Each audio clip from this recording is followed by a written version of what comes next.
No ar, o Observatório do Terceiro Setor, que traz a você as principais novidades do universo das fundações e organizações do terceiro setor. No programa de hoje, vamos receber o jornalista Reinaldo Canto, que vai falar, entre outros temas, da sua luta pela preservação dos mananciais da região sul de São Paulo. Eu sou Joel Scala e o Observatório do Terceiro Setor está começando.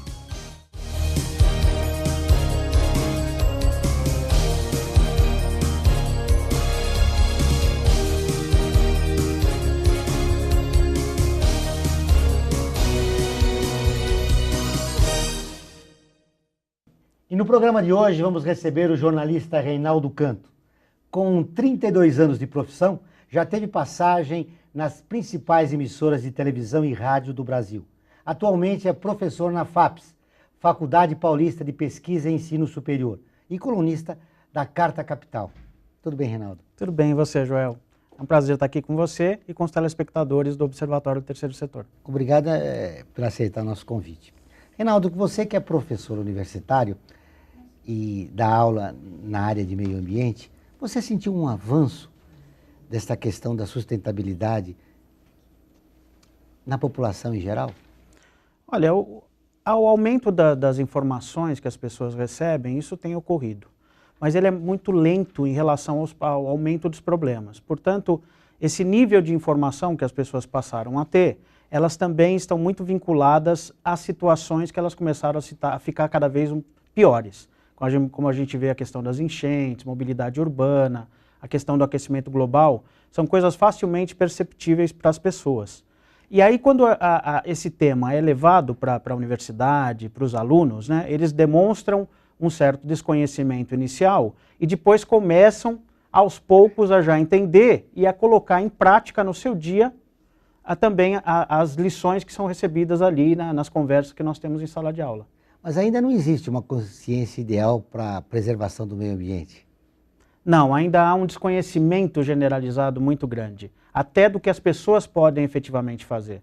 Eu busco colocar em prática colocações que façam parte da vida das pessoas. Eu acho que é o fundamental, e como você falou, né, que eu sou jornalista há muito tempo, hoje eu me considero muito mais um comunicador da sustentabilidade. E um comunicador, ele não é apenas via os canais de comunicação como um jornalista, mas também como um professor, como um palestrante, como um comunicador em geral. Então eu gosto muito de levar para a vida das pessoas essas questões para que elas possam efetivamente fazer a diferença no futuro que a gente espera não demore tanto. Esse trabalho que você realiza para mexer no cotidiano das pessoas, devolvendo a consciência em relação aos problemas do meio ambiente, é uma iniciativa interessante. Mas quando nós efetivamente poderemos mudar isso? E, mais ainda, o que é necessário mudar esse quadro? Bom, o quadro, principalmente se a gente pensar na questão prática do dia a dia, eu acho que é fundamental que as pessoas tenham a noção de que a gente não deve simplesmente resolver os nossos problemas de maneira individual. Começa muito pela questão da civilidade e da cidadania, a implantação do dia a dia dessas questões. Ocorre, por exemplo, quando você tenta resolver o teu problema individualmente, como é a questão, por exemplo, do transporte. Então eu vou comprar meu carro e vou resolver o meu problema. Ele não vai ser resolvido. Eu vou morar mais longe da cidade, vou morar num condomínio fechado que eu vou resolver meu problema de segurança. Não vai resolver o problema da segurança e ainda vai ter um problema maior de mobilidade. Então, quando se pensar que, em primeiro lugar, a gente tem que trabalhar a questão coletiva antes da individual, você começa a trabalhar melhor na questão da solução. Isso é necessário com políticas públicas? Como é essa sensibilização? Como é que você acredita que a gente deve fazer isso? A sensibilização, ela vai como se fosse uma responsabilidade compartilhada. As novas leis que estão surgindo agora, que são ligadas a essa área ambiental, como por exemplo a Política Nacional de Resíduos Sólidos, que trata da questão da gestão do lixo, né? Ou melhor, dos resíduos, porque lixo é coisa que não presta, né? Os catadores, por exemplo, quando eles fazem o recolhimento desses materiais, eles estão recolhendo resíduos. Essa solução, ela não parte unicamente de um ente, seja ele público ou privado ou do cidadão. Ele parte de todos. Todo mundo tem que trabalhar no mesmo sentido. Trabalhar no mesmo sentido numa sociedade individualista, como você disse, prega a utilização do seu carro não o transporte coletivo. E a gente precisa de políticas públicas, né? Com certeza. Muito claras, né? Por exemplo, nessa questão que envolve a política de resíduos sólidos, envolve o Plano Nacional de Saneamento Básico, né? As prefeituras, elas têm um potencial transformador muito grande. Mas dentro do bojo das próprias leis está lá dito, a prefeitura, o órgão público, ele é um fomentador de transformação. Portanto, ele tem que contribuir para fazer com que as informações cheguem nas pessoas e nas empresas também, e coloque todo mundo para fazer parte desse mesmo processo. Não é o ente público que vai resolver o problema, mas ele é parte da solução e tem que fazer com que os outros também se mexam para fazer parte da solução. Ou seja, não é de cima para baixo, mas é uma consciência coletiva a respeito da gravidade do problema do meio ambiente. Mas você é professor universitário, e meu qual diz o seguinte, em relação à educação, seria interessante que começasse com matérias de meio ambiente logo no início dos estudos. Nossa, não, com certeza, com certeza. Até você fala em meio ambiente, e a gente tem buscado falar muito de sustentabilidade. Porque meio ambiente, num passado até relativamente recente, dava a ideia para as pessoas de que é uma coisa que o ser humano está fora. Então, meio ambiente tem a ver com a floresta, principalmente a floresta amazônica, né? As pessoas falam assim, mas o que eu tenho a ver com a floresta amazônica, o mico, o boto cor-de-rosa? Eu não tenho nada a ver com isso. Bom, São Paulo vai ser uma cidade sustentável quando? Quando nós tivermos todos trabalhando no mesmo sentido. Como cada um está indo para um lado, a situação ela acaba sendo postergada. Obviamente, e não pelo lado mais positivo, com o agravamento das situações, a gente vai chegar a uma conclusão mais dia menos dia, infelizmente com sofrimento, mais sofrimento do que deveria, que a gente não vai conseguir solucionar as coisas dessa maneira. Portanto, daqui a pouco, dado o agravamento da situação, que já é bastante grave numa cidade como São Paulo e todas as metrópoles brasileiras e mundiais, nós vamos também trabalhar de outra maneira. Ou seja, todo mundo tem que trabalhar junto para conseguir alguma solução ou pelo menos amenizar parte dos problemas existentes na cidade. É muito complicado o homem do grande centro urbano se relacionar com a natureza. Agora, no período de chuvas, as pessoas acham, pô, mas a chuva atrapalhou minha vida, mas ela não sabe que ela estava numa área que não deveria estar. As marginais foram construídas ao lado do rio Tietê, que abaixo do nível do rio, agora com as obras subiram um pouco, né? Mas em termos de planejamento da cidade, está tudo errado, né? Tudo errado. A gente não planeja pensando exatamente que nós estamos inseridos dentro do contexto ambiental. Eu acho que a gente já discute isso muito em sala de aula, e eu coloco algumas frases um pouco assim simbólicas, né? Quando, por exemplo, tem a questão das águas de março fechando o verão. Então, o Tom Jobim colocou na famosa música Águas de Março, porque reflete uma situação que é da observação do meio ambiente mesmo, né? Quer dizer, as águas de março, como as águas de fevereiro, elas estão ali, elas são mais fortes do que outros períodos do ano, né? Então, é uma constatação. A outra é que a água do rio invade casas, invade pistas de avenida. Na verdade, o que aconteceu foram que essas avenidas e essas casas estão em áreas do rio, que seria de transbordamento natural, porque na cheia o rio tem que ir para algum lugar. Agora, se ele não tiver como absorver essa quantidade de água, ela vai, obviamente, ocupar espaços e vai trazer não só prejuízo, como muita dor e mortes, né? Já que estamos falando de água, no próximo bloco vamos falar do curta Rebelião das Águas. Vamos para um breve intervalo. Voltamos dentro de instantes.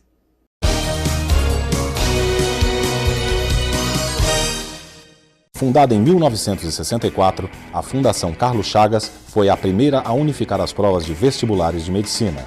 Atualmente é especializada em concursos, incluindo os públicos. Entre suas funções estão desenvolver as questões das provas, produzi-las, diversificar a matriz por aluno, distribuir com segurança, aplicar a prova, corrigir e fornecer o resultado. Atende cerca de 1 milhão de candidatos por ano. Conheça detalhadamente o trabalho da Fundação acessando o site www.fcc.org.br.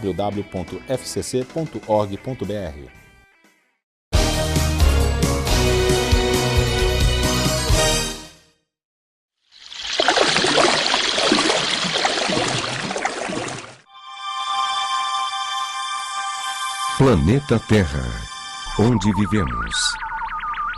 Num ponto qualquer dele, a vida segue seu curso normal. Mas Esperem, isso é normal? Infelizmente, cenas assim são comuns anos após anos. O que fazer? É preciso colocar um ponto final. E as gotinhas, cansadas desse desperdício, resolvem fazer uma assembleia urgente.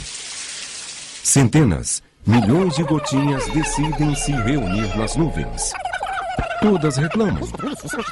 Os humanos são acusados de abusos e desperdícios desse bem fundamental para a vida na Terra. Ah, mas isso não vai ficar assim, não. Decidiram pela greve. Isso, uma greve geral. Nenhuma gota d'água cairia na terra. Foram se acumulando cada vez mais nas nuvens. E nada de chover. Era o início de uma tragédia. Diante disso, chefes mundiais, assustados, se reúnem e criam uma comissão para ir às nuvens negociar. No encontro, o líder das gotinhas mostra toda a sua insatisfação. Os maus tratos e o desperdício têm que cessar. E só voltam à Terra se forem mais respeitadas. A sobrevivência do planeta depende delas, das águas. Felizmente, um acordo é selado. E a greve é suspensa. As águas voltam a cair sobre a terra, para o bem de todos. Assim, tudo voltou ao normal. Mas com uma diferença. A água agora é tratada com todo o respeito, carinho e, sobretudo, com muita consciência.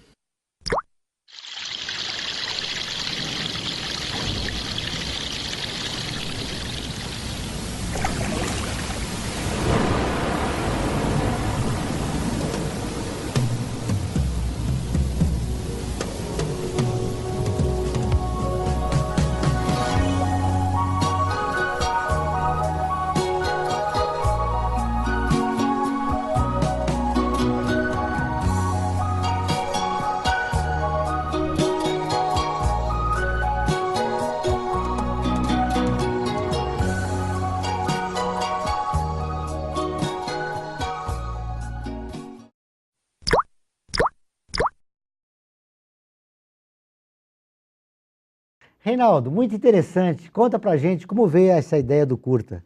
Olha, essa ideia, o AG, que é o meu parceiro aí nesse trabalho, ele disse que haveria um festival que ia falar sobre água. Ele me ligou e falou: Reinaldo, você faz um roteiro pra gente participar? Aí eu faço a animação e tal. Eu falei, tá bom, e não tinha a mínima ideia do que ia fazer. E aí, de repente, eu estava na Serra do Mar, descendo para o litoral, e me veio a ideia completa na cabeça. Não sei se veio alguma coisa de energia, mas veio a história completa. Então aí foi só escrever. Se a gente fizesse como as gotinhas e fôssemos fazer greve, será que funcionaria para nós seres humanos, para melhorar a questão da sustentabilidade? Eu acredito que sim, viu, Joel? A gente deveria agir mais... Quando a situação ela é muito grave, a gente deveria ter algumas intervenções um pouco mais radicais, né?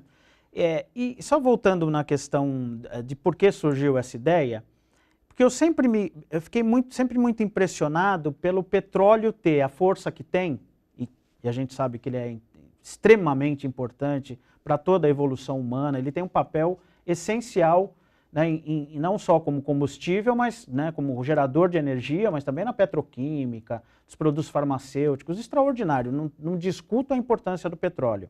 Mas o petróleo rende royalty.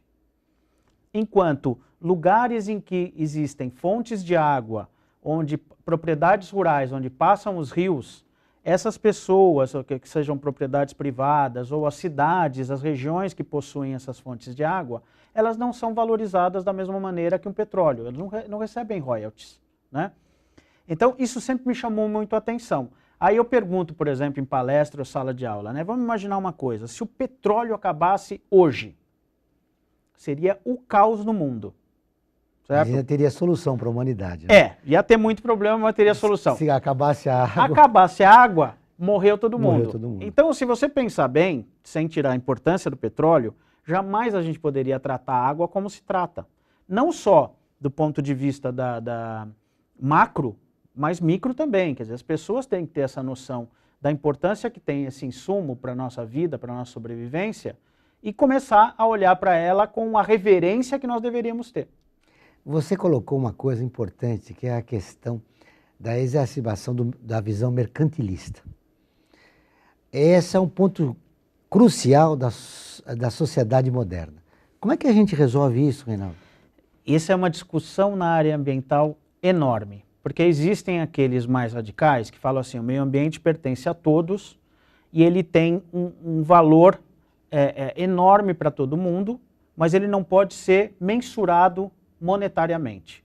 Por outro lado, os ambientalistas mais pragmáticos acreditam que quando você não dá valor para as coisas, elas simplesmente não têm esse valor. Inclusive se fala o seguinte, quando você passar a dar valor ao meio ambiente, mesmo que seja ruim até dar esse valor monetário, a gente diria o seguinte, nesses últimos anos em que a China cresceu à base de 2 dígitos por ano, isso cairia para 1 a 2% caso se contabilizasse o que ela perdeu da questão ambiental, dos recursos naturais que ela deixou de manter no país para simplesmente você trabalhar simplesmente da questão monetária. Ou seja, o X da questão para a humanidade é o crescimento sustentável. Vamos para o intervalo e na volta vamos conversar sobre o Instituto dos Mananciais. Voltamos já, não saia daí.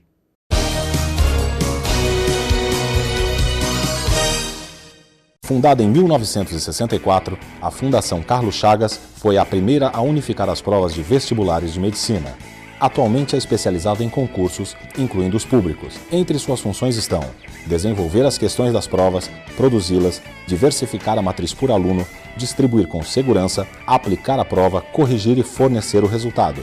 Atende cerca de 1 milhão de candidatos por ano. Conheça detalhadamente o trabalho da Fundação acessando o site www.fcc.org.br.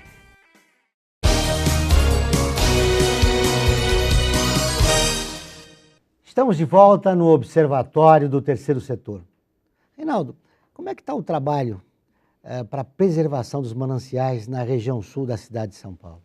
Olha, Joel, nesses últimos anos, até mérito em parte do governo da prefeitura do Kassab, houve uma preocupação muito grande em eliminar, em alguns casos, aquelas ocupações clandestinas e também retirar pessoas que moravam irregularmente nessas áreas. Porque a gente sabe, como a gente conversou aqui ao longo do programa, na questão da importância da água, essas áreas de mananciais, elas sofrem ataques diversos, sejam via poluição, ocupações irregulares, e, na verdade, é do interesse de toda a sociedade paulista e brasileira em que a gente tenha esses mananciais preservados e consigam nos fornecer água de boa qualidade, porque elas aí não teriam que sofrer tantos tratamentos para chegar na nossa casa, uma água de boa qualidade.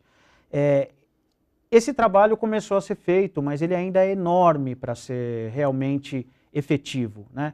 Esses mananciais, eles continuam sofrendo enormes ameaças e colocando em risco, inclusive, o futuro nosso no consumo e na preservação desses mananciais, né? O que é preciso para resolver esse problema?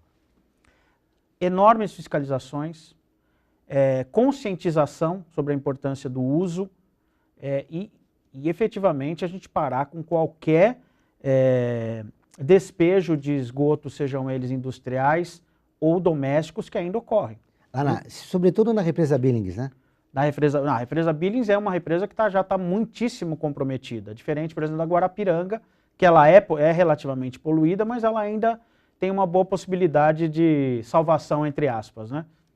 Como é que faria mas ela tem salvação ainda, né? Tem, claro. E a Guarapiranga, sim, a Guarapiranga está numa situação melhor. Eu até ia falar para você também, por exemplo, quem normalmente até se parou um pouco de fazer isso agora, que jogava água na Billings e no Guarapiranga, é o Rio Pinheiros, né?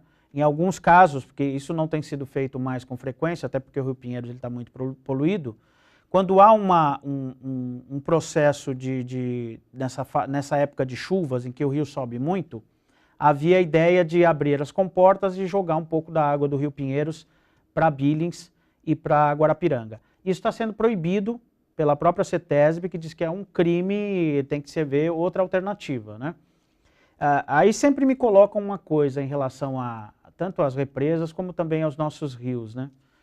Como é que a gente faz, né? Quer dizer, o Rio Pinheiros e o Rio Tietê, eles estão condenados, né? Tantas obras que são feitas para limpeza, né? E aí eu tive oportunidade de estar com alguns pesquisadores da FAPESC, que é a Fundação de Pesquisas de Santa Catarina. Eles vieram aqui para falar sobre a qualidade da água e uma fala de um pesquisador me chamou muito a atenção. Falou, olha, as pessoas que passam aqui pelo rio, que sentem um mau cheiro, que não dão importância, que veem o rio como uma coisa ruim, né? Enquanto as pessoas não acharem que o rio tem solução, que ele pode voltar a ter vida e fazer parte da cidade, ele não vai ter, não vai ser o governo que vai resolver. E você não vai resolver nada. É uma visão equivocada entre o público e o privado, né? A rua não é minha, então não me importa. O rio não é meu, não me importa. Exatamente. Só me importa o que acontece na minha casa. Exato. Essa mudança é uma mudança cultural. De que maneira ela ocorre? No início do programa a gente falava na educação, aulas para as crianças que iniciam, né? No pré-primário e até no ensino básico. Mas o que? Políticas públicas do governo? Políticas públicas, uma participação efetiva da iniciativa privada, que tem aumentado cada vez mais, Joel, nesses últimos anos. Isso foi uma constatação que a ONU lá levou muito a sério. Porque o que acontece? Você tem determinados conglomerados empresariais que eles são maiores que países. Recentemente eu estive já numa grande empresa e eu falei exatamente disso. Eu fui chamado para fazer uma espécie de consultoria sobre relatórios de sustentabilidade. Eu falei, o quanto vocês estão interagindo com o externo? Porque, na verdade, vocês são tão grandes, eu não sei qual é o PIB da sua empresa, né? Eu falei para eles, mas com certeza maior que diversos países africanos, pelo menos. Então, a responsabilidade que vocês têm é de um tamanho de um país. Porque como vocês atuam de maneira multinacional, em diversas áreas, qualquer transformação que vocês façam nos seus processos de produção, na forma como vocês veem o meio ambiente, como veem as comunidades, não só mais como eu pago meus impostos, eu vendo meu produto, então eu estou fazendo a minha parte. Não, a sua parte é muito maior. Do ponto de vista de você entender tudo que está ao seu redor, fazer grandes campanhas ligadas à educação, culturais, políticas públicas, empresas, cidadãos, todo mundo tem que fazer parte desse processo. Óbvio que não existe nada que seja uma solução simples, ainda mais porque o mundo está passando por transformações gigantescas, Joel. A partir de 2008, nós passamos a ter a maioria das pessoas vivendo em cidades, né? Quer dizer, pela primeira vez na história da humanidade, nós temos mais gente concentrada do que antes, que estava mais espaçado, era mais sustentável, entre aspas, porque as pessoas estavam lá convivendo, ou plantando, ou colhendo algumas coisas que elas mesmas produziam, né? E eu falo muito em sala de aula também, que eu pergunto para os alunos, o que vocês, o que vocês produzem, qualquer trabalho que vocês façam, que vocês efetivamente consomem? E normalmente a resposta é zero. Então tudo vem de fora. Então veja só o tamanho dos impactos que a cada dia eles vêm crescendo mais. Então nós temos que ter soluções. Soluções que mostrem que os grandes centros urbanos, a gente pode viver com qualidade, numa sociedade sustentável. Com certeza, eu acho que essa é a busca. Se ela é difícil, o homem já solucionou diversas questões em relação à saída, né? Nós não tivemos uma guerra nuclear, certo? Até hoje, pelo menos a Coreia do Norte está ameaçando aí, mas efetivamente nós não tivemos uma guerra nuclear. Nós tivemos já, por exemplo, um caso como o do rio Tamisa, que é o rio da Revolução Industrial, onde tudo foi despejado ali, não só o esgoto doméstico, como a gente está acostumado mais, mas metais pesados e todo tipo de dejeto industrial da pior qualidade. E hoje é um rio em que se pesca e que tem vida. Então, se isso é possível de se transformar, e o homem já mostrou que ele é capaz de fazer isso, por que não viver num lugar melhor, com qualidade de vida e mais sustentável? Obrigado pela sua entrevista. Vamos agora para o quadro Personagens do Terceiro Setor.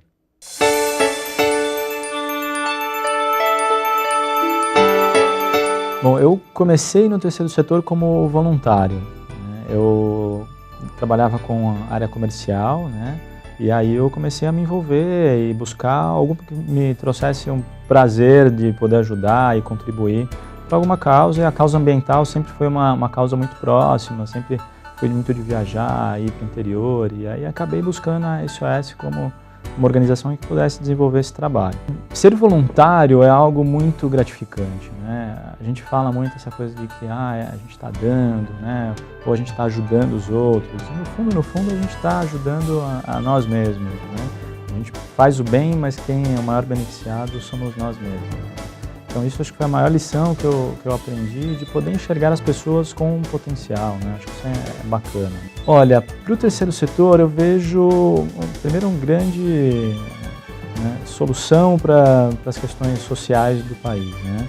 Solução no sentido de que ela vai contribuir de fato, fazendo questionamentos, mobilizações e fazendo com que a sociedade entenda de fato a participação dela. Acho que esse é um ponto, coisa que as empresas não vão ter essa capacidade de fazer e o governo não consegue fazer isso sozinho. Então o terceiro setor, sem dúvida, é o grande futuro. É um mercado de trabalho importante, né? Emprega para quase 2 milhões de pessoas, então também tem essa questão de que é também o desenvolvimento do país através de causas sociais. Os Alcas é uma revista, o projeto principal é uma revista que é vendida por pessoas em situação de risco social, em situação de rua, na cidade de São Paulo e do Rio de Janeiro. Então o nosso trabalho é fazer a gestão da organização e de fato colocar essas revistas impressas a cada 2 meses para que esses vendedores possam ir para as ruas e levar notícia nova e também se beneficiar com isso. Meu nome é Thiago Massagardi e eu faço parte do terceiro setor.